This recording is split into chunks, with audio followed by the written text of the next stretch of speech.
अस्सलाम वालेकुम वरहमतुल्लाहि वबरकातुहू। खैर से आप लोग, होप यू ऑल फाइन। मेरा नाम है मोहम्मद और welcome back to my channel. Recently Majlis Ittehadul Muslimeen AIMIM जो पॉलिटिकल पार्टी है इंडिया में, जो बहुत आजकल जिसके चर्चे चल रहे हैं, उसके प्रेसिडेंट और main leader MP barrister Asaduddin Owaisi ने एक बहुत कंट्रोवर्शियल स्टेटमेंट दिया बाबरी मस्जिद को लेकर। जैसा आपको पता है, सुप्रीम कोर्ट ने ऑर्डर दे दिया है कि वहां पर लैंड का बंटवारा मंदिर को भी किया जाए, मस्जिद को भी किया जाए। तो इसमें राम मंदिर का डोनेशन ड्राइव स्टार्ट हो चुका है, कई सारे आपने देखा होगा वीडियोस में। और साथ ही साथ एक नई मस्जिद वहां पर बनने का आर्किटेक्चर प्लान रिलीज हो चुका है। पर असदुद्दीन ओवैसी ने कहा कि ये मस्जिद में नमाज पढ़ना हराम है और इसके पीछे जो कंस्ट्रक्शन में लगे हुए हैं, जो इस प्लान को सक्सेस करने वाले नए मस्जिद को वहां पर, ये पूरे मुनाफिक है, हिपोक्रेट्स है। और ये भी कहा कि वहाँ पर प्लेस ऑफ वर्शिप को अब मस्जिद नहीं कहना चाहिए और कोई भी इस मस्जिद के लिए डोनेशन नहीं देना चाहिए जो अयोध्या में अब बनने वाला है। तो देखते हैं इस अजीब से स्टेटमेंट के पीछे क्या रीजन है, असद ओवैसी ने क्या कहा, क्यों ऐसा कहा और इसका आगे जाके क्या इम्पैक्ट हो सकता है। देखते हैं आगे आप वीडियो में। द हिंदू के फ्रंटलाइन एडिशन में असद ओवैसी का एक इंटरव्यू आया है रिसेंटली, और उसमें जनवरी 27 को उन्होंने कहा है कि अयोध्या में जो ऑफर किया गया है ज़मीन, जहां पर मस्जिद बनाने के लिए परमिशन दी गई है, वहां पर नमाज पढ़ना हराम है। इस मस्जिद के लिए कोई डोनेशंस नहीं देना चाहिए मुस्लिम लोग। और साथ ही साथ ये भी कहा कि वहां पर जो वर्शिप एरिया दिया गया है उसको अब मस्जिद नहीं कहना चाहिए। असद ओवैसी ने यह भी कहा कि जो अब मस्जिद वहां पर बन रही है, जिसका प्लान अभी रिसेंटली रिलीज हो चुका है, थोड़ा सा अजीब और एक मॉडर्न आर्टिस्टिक स्टाइल से इसका मस्जिद का आर्किटेक्चर प्लान आया है। असद ओवैसी ने कहा कि इसके कंस्ट्रक्शन के पीछे हिपोक्रेट्स है और साथ ही साथ ये एक रिफ्यूज है हिपोक्रेट्स के लिए। हिपोक्रेट्स का मतलब होता है मुनाफिक, जो डबल साइडेड रहते हैं। और साथ ही साथ एक बहुत बड़ा स्टेटमेंट असद ओवैसी ने यह भी कहा कि the member of his community who were trying to popularize the construction were in his words playing a game and selling their souls। मतलब कि जो इस कंस्ट्रक्शन के पीछे बहुत एक्साइटेड है, जो इस कंस्ट्रक्शन को आगे लेके जा रहे हैं मस्जिद को वहाँ पर बनाने के लिए, उन्होंने अपनी रूह बेच दी है और सिर्फ ये खेल खेल रहे हैं। इसमें साथ ही साथ उन्होंने ये भी कहा कि उनके हिसाब से 90% मुस्लिम्स इस मस्जिद के फेवर में नहीं है वहाँ पर, और वो तो उस मस्जिद को देखना भी नहीं चाहेंगे। नमाज तो बहुत दूर की बात, लेकिन उस ज़मीन पर मस्जिद को देखना भी लोग पसंद नहीं करेंगे। उन्होंने कहा कि अन इस्लामिक है और साथ ही साथ अपनी सेल्फ रेस्पेक्ट इसके अंदर आप खो चुके हैं अगर आप कंस्ट्रक्शन के लिए आगे हाथ बढ़ाएंगे। साथ ही साथ उन्होंने ये बताया कि सुप्रीम कोर्ट ने जो जजमेंट दिया था वहाँ पर 5 एकड़ देने के लिए, जो फिलहाल नरेंद्र मोदी के गवर्नमेंट के दौरान हो चुका है। असद ओवैसी ने कहा कि हम किस खुशी से इस 5 एकड़ को लेना चाहिए जब हमारी बाबरी मस्जिद वहाँ पर थी और कोई प्रूफ नहीं मिला आज तक, उसको डेमोलिश किया गया, कई लोग मारे गए इसके पीछे। तो इसमें कोई लॉजिक ही नहीं है कि आप ही के मस्जिद को गिरा कर उसमें से थोड़ा सा एक टुकड़ा आपको वापस कर दे रहे कोर्ट के तहत, और ये कहा जा रहा है कि इसके ऊपर मस्जिद बना लो। तो इसके साथ उन्होंने ये भी कहा कि जो कमेटी जो एक्सेप्ट कर ली इस 5 एकड़ को खुशी खुशी मस्जिद बनाने के लिए, ये पूरे जोकर्स है। फिर ओवैसी को सवाल किया गया कि आप एज अ पॉलिटिशियन क्या ये बात कह रहे हैं कि वहाँ पर मस्जिद नहीं बनाना चाहिए, वो जगह मस्जिद नहीं कहना चाहिए और वहाँ पर नमाज क्यों नहीं पढ़ना चाहिए।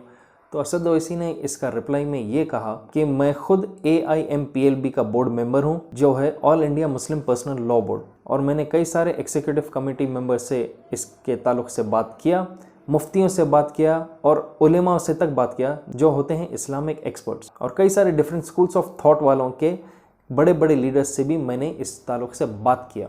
लीडर्स जो हेड्स थे, इन सब के साथ, AIMPLB के हेड्स के साथ, कई सारे उलेमाओं के साथ जो इस्लामिक एक्सपर्ट्स हैं, इन सब से इन्होंने पूछा कि क्या ये जायज़ है यहाँ पर मस्जिद बनना, क्या 5 एकड़ जो भीख में मिली गई, क्या उसको एक्सेप्ट कर लेना चाहिए, वहाँ पर नमाज पढ़ना चाहिए। तो सब ने कहा कि ये मस्जिद यहाँ पर एक्सेप्ट नहीं कर सकते हम, और यहाँ पर पढ़ना नहीं है नमाज। और इस चीज़ को बैकिंग देते हुए असद ओवैसी ने कुरान का एक वर्स कोट किया, जो है वर्स नंबर 107 9th चैप्टर में, जो है सूरत तौबा। और उस वर्स में ये दिया गया कि कुछ मुनाफिक थे जिन्होंने एक मस्जिद में पनाह लिया था, और कुछ मुनाफिक थे जिन्होंने एक मस्जिद के ऊपर अपना कंप्लीट होल्ड रखा था, और वहाँ से वो जितने भी बिलीवर्स थे उनके बीच में वो डिसबिलीव और डिविजन क्रिएट करते थे, और वो एक अड्डा बन चुका था उन लोगों के लिए जो अल्लाह और उनके प्यारे रसूल के ख़िलाफ़ वॉर करते थे। मतलब कि जो नेगेटिविटी फैलाते थे। और उन मुनाफिक से जब सवाल किया गया तो वो बोलते थे कि हम तो सिर्फ बेस्ट ऑफ द बेस्ट चाहते हैं, मतलब अच्छा ही चाहते हैं। लेकिन अल्लाह ताला ने खुद गवाही दिया और कहा कि ये बहुत बड़े झूठे हैं। तो ये वर्ड्स को असद ओवैसी ने कोट किया और उनके ऊपर बताया जो अभी मस्जिद को खुशी खुशी उस ज़मीन को एक्सेप्ट कर रहे हैं और कंस्ट्रक्शन के लिए गो अहेड दे रहे हैं। दूसरा पॉइंट जो असद ओवैसी ने बताया वो है कि कोई डोनेशंस एक्सेप्ट नहीं करना चाहिए उस कंस्ट्रक्शन के लिए और ना ही कोई मुसलमान देना भी चाहिए उसके लिए। साथ ही साथ एक एग्जाम्पल ये भी बताया गया कि इंद्रेश कुमार जो है पेट्रन मुस्लिम राष्ट्रीय मंच का, ये आरएसएस का मुस्लिम अफिलिएटेड लिंक है और ये लोग डोनेट कर रहे थे पैसा मस्जिद के कंस्ट्रक्शन के लिए। और इस चीज़ को नेगेटिव में बताते हुए असद ओवैसी ने कहा एक एक्सेप्टेड प्रैक्टिस है, मतलब ये देखा जाता है कि कोई नॉन मुस्लिम का पैसा मस्जिद के कंस्ट्रक्शन में नहीं लगना चाहिए। तो अगला सवाल जनरली आप सबको यही आएगा और फ्रंटलाइन एडिशन ने भी यही सवाल असद ओवैसी को किया कि क्यों नहीं एक्सेप्ट कर लेते अब जब सब कुछ हो चुका। खामोशी से आप गिफ्टेड 5 एकड़ को एक्सेप्ट कर लो, मस्जिद के कंस्ट्रक्शन स्टार्ट कर लो, वहाँ पर तो मंदिर बन रहा है, मस्जिद को भी बनने दो और नमाज वहाँ पे शुरू कर दो। और साथ ही साथ यही पूछा फ्रंटलाइन ने कि टाइम टू ले लो, मतलब कि अब आप खामोशी इख्तियार कर लो और जो हो रहा आगे चलने दो। तो इस चीज़ के जवाब में असद ओवैसी ने कहा कि बहुत हो चुका कि मुसलमान खामोश रहकर दबते रहे आज तक। हाँ, सुप्रीम कोर्ट का तो वर्डिक्ट आ चुका है और हमें एक्सेप्ट ही करना पड़ता है क्योंकि सुप्रीम कोर्ट का वर्डिक्ट है। तो कब तक आप खामोशी अपनी इख्तियार करते रहेंगे, वो डिमोलिश बिना प्रूफ के करते रहेंगे और आप इस चीज़ को खामोश एक्सेप्ट करते रहेंगे। ये था असद ओवैसी का जवाब। फिर इसके बाद सवाल किया गया कि आखिर फिर वो 5 एकड़ के साथ करना क्या चाहिए। अगर आप कह रहे हैं कि मस्जिद वहाँ पर नहीं बनना, कंस्ट्रक्शन के लिए पैसे नहीं देना, तो असद ओवैसी ने कहा कि वहाँ पर जो बनाना है बना लो, लेकिन मस्जिद के कंस्ट्रक्शन के लिए आप आगे मत लेके जाओ इस बात को। क्योंकि आप जैसा देखेंगे प्लान के तहत मस्जिद भी है वहाँ पर जो बन रही, जो अजीब सा एक आर्किटेक्चर है, और साथ ही साथ एक हॉस्पिटल का भी प्लान है। तो वो इनडायरेक्टली ये बताना चाह रहे हैं कि हॉस्पिटल के लिए, दूसरी चीज़ों के लिए इसको गो अहेड करो, लेकिन वो जो 5 एकड़ जो भीख में मिले हैं, आप ही की मस्जिद को तोड़कर फिर वापस आपको एक हिस्सा दे रहे हैं कि मस्जिद बना लो, उस पर मस्जिद मत बनाओ, कंस्ट्रक्शन मत करो, क्योंकि वहाँ पर नमाज वैसे भी नहीं होगी ऐसे किस्म के जगह पर।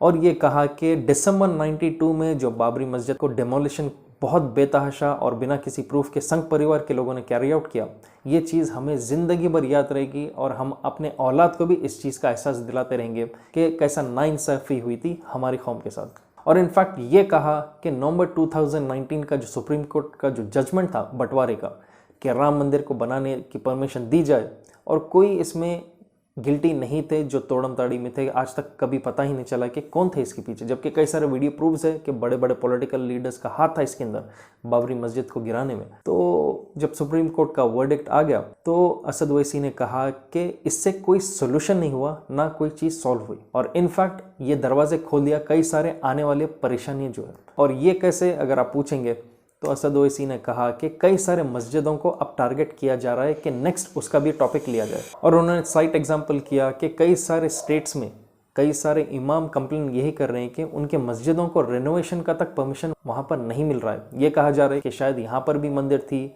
यहाँ पर शायद नीचे कुछ गाड़ा हुआ था। और काशी और मथुरा नेक्स्ट टॉपिक्स अब हाइप होने वाले हैं, क्योंकि यहाँ पर भी कहा जा रहा है कि ये मस्जिद जो थे काशी मथुरा के, यहाँ पर नीचे मंदिर था पहले और इसको तोड़कर मस्जिद बना गया। तो इनडायरेक्ट तो तरीके से ये बता रहे हैं असद ओवैसी कि बाबरी मस्जिद का जिस तरह से सेटलमेंट अब हुआ है, लोग समझ रहे हैं कि ये एंड है, लेकिन ऐसा हो सकता है कि अब फिर टॉपिक आगे जाके दूसरे मस्जिदों पर निकाला जाएगा और ये सर्कल चलता ही रहेगा परेशानी का सब के लिए। अगर आपको नहीं पता, रिसेंटली कुछ महीने पहले मैंने एक और एक वीडियो बनाया था काशी मथुरा का बाबरी मस्जिद 2.0, मतलब कि क्या ये नेक्स्ट इनको टारगेट किया जाएगा। कुछ मेरे अपने मुस्लिम कम्युनिटी के भी लोग थे जो नीचे कमेंट्स में हंस रहे थे। कमेंट्स में देखकर मैं खुद भी थोड़ा परेशान हो गया था, क्योंकि खुद मेरे मुस्लिम कम्युनिटी के जो लोग थे वो खुद भी हंस रहे थे नीचे कि बाबरी का हो गया, अब ये ऐसा कैसा टॉपिक आता, ऐसा तो कुछ होने वाला है नहीं। लेकिन लॉन्ग टर्म प्लानिंग और पॉलिटिक्स इसे ही कहते हैं। और सेम चीज़ असद ओवैसी ने भी साइट किया और बताया कि इसके कंस्ट्रक्शन होने के बाद यही एग्जांपल रख के अब दूसरे मस्जिदों को भी टारगेट करेंगे कि यहाँ पर मंदिर था, उसको गिराया जाएगा, फिर थोड़ा सा एक टुकड़ा आपको दे दिया जाएगा, इस पर मस्जिद बना लो, भीख में एक हिस्सा आपको दे दिया जाएगा। तो इस चीज़ का डर वो बता रहे हैं और ये कह रहे हैं कि इससे बेहतर है कि इसको एक्सेप्ट ना करें एज अ मस्जिद, बल्कि दूसरा अपना कुछ अगर बिल्डिंग्स बनाना है, हॉस्पिटल्स है, चैरिटी वर्क का है, तो उसके लिए गो हेड करना चाहिए। तो आपको क्या दिखता है इस चीज़ के बारे में? आप अपना ओपिनियन कमेंट नीचे कीजिए कि मस्जिद क्या वहाँ पर बनना चाहिए जो 5 एकड़ मिला, और क्या नमाज वहाँ पर स्टार्ट होनी चाहिए, उसके बेनिफिट्स क्या है, या कोई प्रॉब्लम है अगर वहाँ पर मस्जिद बनाए और इस तरह से हर मस्जिद को टारगेट करके भीख में एक छोटा सा टुकड़ा आपको दे देंगे ज़मीन का और कहेंगे कि यहाँ पर मस्जिद बना लो क्योंकि नीचे इसके मंदिर थी। क्या ये प्रॉब्लम्स आगे क्रिएट होंगे? आप अपने हिसाब से कमेंट कीजिए नीचे कि आपको क्या दिखता है आने वाले दिनों में कैसे हालात होंगे और किस तरह से ये गवर्नमेंट्स को भी एक पोलराइजेशन फैक्टर के तहत बहुत प्रॉफिटेबल होगा आगे वोट बैंक के लिए। तो शेयर कीजिए इस वीडियो को जितना हो सके, अपना कमेंट नीचे कीजिए, और अगर आप नए मेरे चैनल पे please make sure to subscribe. जब तक फिर I will be back soon again, take care and Allah हाफिज़।